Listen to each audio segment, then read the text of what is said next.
Once you're set, do you initiate with your arm or your body? It must be the body leading the arm. If the arm leads the body, it's like a small cart pulling a big wagon, it's inefficient. Today, we'll focus on how to use your body to generate power when looping backspin on both the forehand and backhand sides. The ability to use your body effectively is the key factor that separates different levels of power generation. Many players don't know how to use their body and just swing with their arms, which leads to many unforced errors. There's a limit to the power you can generate with just your arm, so we must learn to use the whole body to ensure fewer errors and enable continuous attacks. Let's start with the backhand. For my backhand loop stance, my feet are generally parallel, or my right foot is slightly forward. So remember, for a backhand loop, keep your stance parallel. Don't have your left foot forward and right foot back, you won't be able to generate power that way. Unless you're a long pips player, even with short or medium pips, you'll face the same power generation issue. The second key point is your center of gravity. A common mistake is squatting straight down and then moving only the arm. This is why you can't engage your body.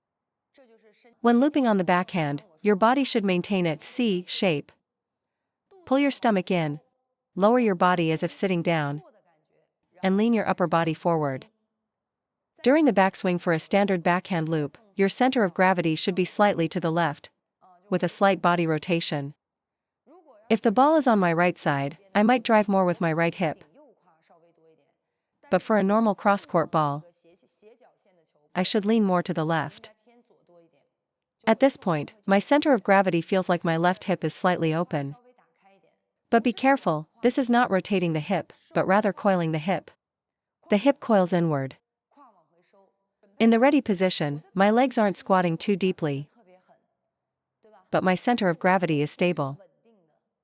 For the backhand, we can put a bit more weight on the left leg. The center of gravity is low, with the right hip forward and the left hip back. During this process, your body shouldn't have any vertical movement. You need to stay low and stable. Keep your shoulders down, don't raise them. Your arm and elbow shouldn't be tense. The goal is to drop the shoulder and brace the elbow. Okay, so where do we generate power from? Do we drive with the left hip or the right hip? If the incoming ball is a cross-court shot straight at you, I generally drive a bit more with my left hip. If the ball is towards the left half of the table, I still drive more with the left hip. If the ball goes to the right half, I'll first step with my right foot and then drive with my right hip. If the ball is in the middle and you still want to use your backhand, you'll definitely need to drive with your right hip. To summarize, if the ball is coming straight at you, I typically drive with the left hip. It's not a rotation, but a coiling back and then driving forward, without a side-to-side turning motion. Rotating your hip on the backhand can easily cause you to lose your contact point and get jammed by the opponent. So, it's just a backward coil and a forward drive, not a side-to-side rotation. You must understand this distinction. If the opponent hits the ball towards the middle, you must step forward with your right foot, and the power will come from driving your right hip. Next is power from your core. You need to understand what driving the hip means and how to transfer power from your hip and waist. The leg action is also crucial. They are not stationary. After coiling your body, your knee must drive forward. This applies to the forehand as well. Backswing, drive the knee, and follow through to transfer the power. At this moment, the heel of your power-generating foot comes off the ground. You see, when I loop and drive forward, the heel of my left foot actually lifts up. If the opponent's ball is rushing me, I might just brush upwards from a stationary position. But if I have time, as I take my backswing, my heel will lift, my knee drives forward, and I snap all that force together. The coordination of your core is very important. Many players' arms and bodies are disconnected on the backhand, which makes power generation feel difficult. You can improve this. Coil your body, drive your knee, lift your heel, and explode forward. When you are actively generating power, you can absolutely do this. If the ball is fast and deep, you can just lift and loop it. But if you want to loop drive, your knee must drive forward to transfer power from your legs. Now for the core. Why can't you feel your stomach muscles working? Because if you are just sitting and pushing, the power dissipates. The correct feeling is, coil your body in, then drive out. Drive until your body is upright, but do not lean back. For my backhand, the feeling of power generation is like someone pushing me forward from my lumbar spine area. That's the feeling.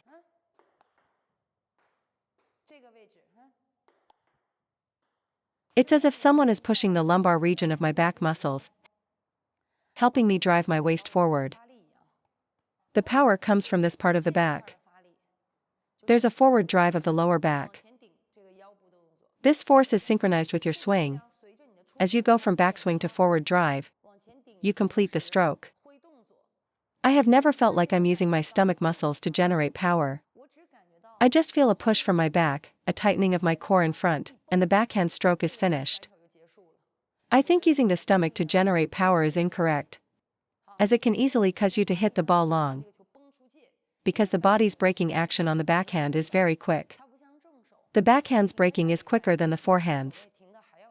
So, you should coil your body, use your back muscles for power, and your stomach muscles are responsible for tightening and stopping the momentum, not for generating power. You must feel the power coming from a forward drive of your lower back. So, after a backhand loop, does your center of gravity stay down or rise up?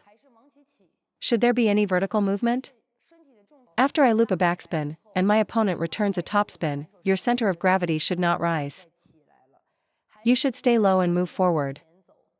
After I loop and drive, my legs and body's center of gravity remain stable throughout the entire backhand rally. The more stable your center of gravity, the lower your error rate will be.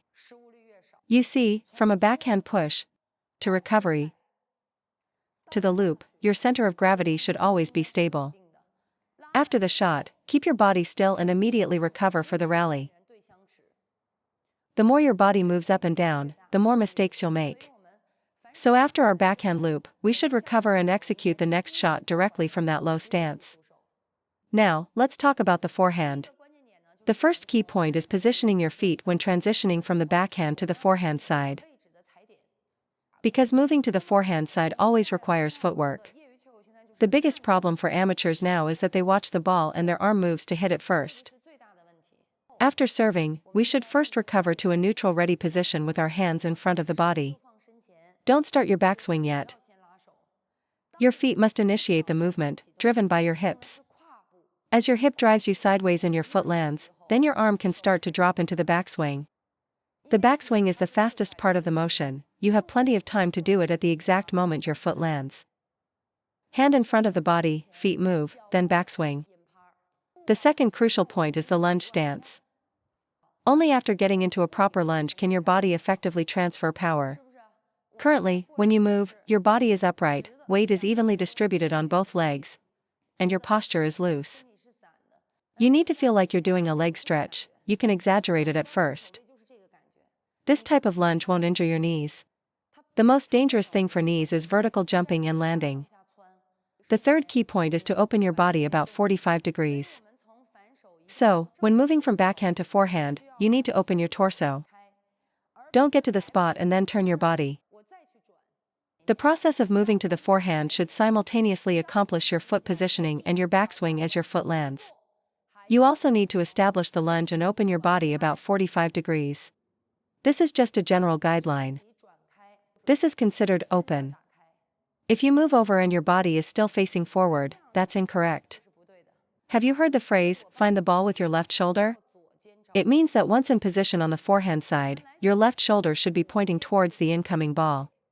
As you borrow the power from the incoming ball, allow for a subtle rotation of your torso. But when you're generating your own power, you must point your left shoulder at the ball. When I get into position, my left shoulder points forward. And as I strike the ball, I transfer my body power through the shot. You shouldn't face the ball with both shoulders square. This prevents your body's inertial force from being utilized, and you won't be able to generate power from other sources. I also can't be turned completely sideways, or the incoming ball will jam me. The next issue, once you're set, do you initiate with your arm or your body? It must be the body leading the arm. If the arm leads the body, it's like a small cart pulling a big wagon, it's inefficient. This leads to the habit of just swinging with the arm, while the body just symbolically moves forward or twists a little. Why do so many people not know how to use their body? Because their arm initiates too quickly. As soon as they see the ball, they rush to swing at it, and then the body twists a little and stops. The correct sequence must be the body leading the arm. The body must initiate first. Next time you play, after opening your body, let your body make the first move. Your arm should be subconsciously carried through the swing by your body, not actively swung on its own. The body initiates, then the arm moves. See how coordinated that feels? So what does an uncoordinated movement look like? This is uncoordinated. The arm simply cannot lead the body effectively. Next time you play, think of it like this: from a normal backswing, my body initiates the forward movement first, and that drives my arm. As your body moves forward, it leads your playing arm to generate power. Doesn't that look much better? The body drives forward first, bringing the arm up and through in a natural motion. The action becomes very coordinated. Your body initiates the forward drive, the arm swings through naturally, and the power stroke is complete. If you don't consciously initiate with your body, the amateur habit is to swing back and forth with only your arm, while your body stays still. When you practice rotation, isn't the most annoying thing being stiff? Look, my left-hand loop here is clearly too stiff. But notice how my right-hand loop looks so much more relaxed. Look at the difference between the right and left arm. The problem is all in the shoulder. During the backswing, don't let your playing shoulder get higher than your non-playing shoulder, which causes the back shoulder and elbow to be too high. Instead, you should perform your backswing like this. Keep your elbow and your hip at roughly the same height. Then, in the second half of the stroke, use your arm motion to bring your shoulders level. The motion is, drop down, then level out. Even for a simple forehand drive, you should drop your arm so the elbow finds the height of the hip, especially during the backswing. This applies to looping both backspin and topspin.